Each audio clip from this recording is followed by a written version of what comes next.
دا دلته کوم میډیا والے چې اواز اوچتوي آیا دې خو تاسو نه څه ډیمانډ اوسه پورې نه دی کړی؟ ما چې زما بالکل د کرب سره څه نه دی. صبر زه خو ګور درنه د یو څیز ډیمانډ کوم زه تاسو له د میډیا کم ملګري اوسه پورې راغلي چې لکه یو هغوی مسافرۍ کې بیماري پې تېره شوه په دې کې څنګه تاسو سره پښتنو څنګه کومک بسم الله الرحمن الرحیم ملګرو راغلی یو فرهاد رضا صاحب خواله چې ډېر نامور شخصیت تاسو ټول یې پیژنئ په سوشل میډیا یې هم ډېر غټ خدمات دي زما د راتلو دلته یو مقصد دی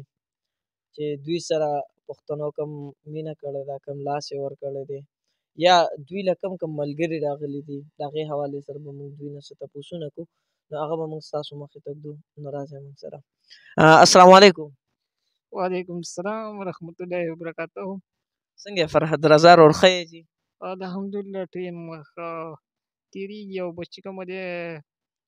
ډېر په مزور تېرېږي. بس تاسو مننه کوم چې تاسو دومره راغلی. ښه ماشاءالله اول خو درته مبارکي په دې وایو چې والد صاحب هم راغی نو خوشحاله یې؟ نو په دنیا کې چې کومه دی مور او پلار وي او چې مور او پلار د سړي وفات شي نو هغه خلکو ته یې پته وي چې د چا مور او پلار نه وي نو خامخا به خوشحالېږي. بل لکه یو هغوی مسافرۍ کې بیماري پې تېره شوه په دې کې څنګه تاسو سره پښتنو څنګه کومک وکړو پښتنو در سره لاس واړو وانړو څنګه حساب کتاب شوی دی؟ بس چونکې چې زه کوم الفاظ ووایم هغه به په ما ډېر زیات کمي نو پښتانه چې کومه دي ډېر مینه ناک او غیرتمند ولس او غمخواه دي ټوله د دې یوه نو مننه یې کوم د ټولو شکریا ادا کوم. ښه جي او دلته کې دا یو خبر را سره بله شریکه کړئ دلته تاسو له د میډیا کم ملګري اوسه پورې راغلي چې ستاسو اواز جوړ شوی دی او هغه میډیا ملګرو ته څه پیغام ورکوئ؟ چونکې زمونږ د والد په مسله کې خو داسې میډیا والا نه دي راغلي. یو علي خان بهی چې کومه دی الله دې ډېره زندګي ورکړي او الله پاک دې دومره لمبه زندګي ورکړي چې دغه شان د بېوسه یتیم اواز هغه یې روا دی او داسې د پښتنو مخې ته کېږدي نو د هغو ډېر شکرګزار یم. د اوسه پورې نور زیات میډیا وال نه دي راغلي. واقعي دا دوی چې څنګه ووي علي خان بهی زما ورسره خپل هم په هغه ورځ ویډیو شوی وه دلته چې راغلي او په کوم مقصد دلته راغلي نو ډېر ښه سوچ او ډېر ښه فکر یو نو موږ هم د هغوی ډېر زیات مشکور یو. نور تاسو سره لایف کې هم ډېر کسان راغلي وو زه به یاد کړم مثلا شاهد هلک دلته راغلی و دا یوسف جان صاحب راغلی و یا نور ملګري تاسو سره راغلي وو او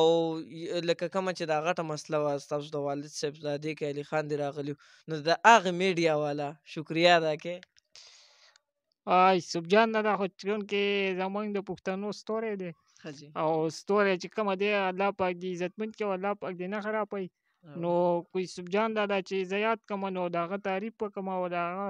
هسټري تاسو ته روانوم نو په هغه باندې یوه بېله ځان له چونکې ګنټه ولګي نو یوسف جان دادا خو د پښتنو ستوری دی او ستوري نه بعد چې کومه دی بیا د فرهاد رضا د سر ګل دی او د فرهاد رضا نه به واده د پښتنو د سر ګل دی نو یوسف جان دادا خو ډېره مننه کوم او شکریا ادا کوم او زه چې کله لمونځ کوم او کله د څه د خدای پاک الفاظ بیانوم نو یوسف جان دادا پکې د ځان نه مخکې کوم او بیا وروسته ځان یادوم. یو تپوس درنه کوم فرهاد بهی دا دلته کوم میډیا والے چې اواز اوچتوي آیا دې خو تاسو نه څه ډیمانډ اوسه پورې نه دی کړی؟ نه چې زما نه چا ډیمانډ نه دی کړی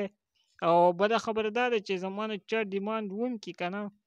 نو زه ګورې داسې کس یم داسې سړی یم داسې انسان یم چې زما بالکل د کرب سره څه نه لګي. صبر زه خو ګور درنه د یو څیز ډیمانډ کوم او خبره هغه د څه ډیمانډ دی هغه د دعا ډیمانډ دی نو هغه به کوې که نه به کوې؟ یاره چې کوم د نبي علیه السلام امتي او بیا چې کومه دی د کلمې ویلي او بیا د کلمې په حیثیت باندې چې کومه دی نو مسلمان ته چې کومه دی نو هغه زمونږ ورور دی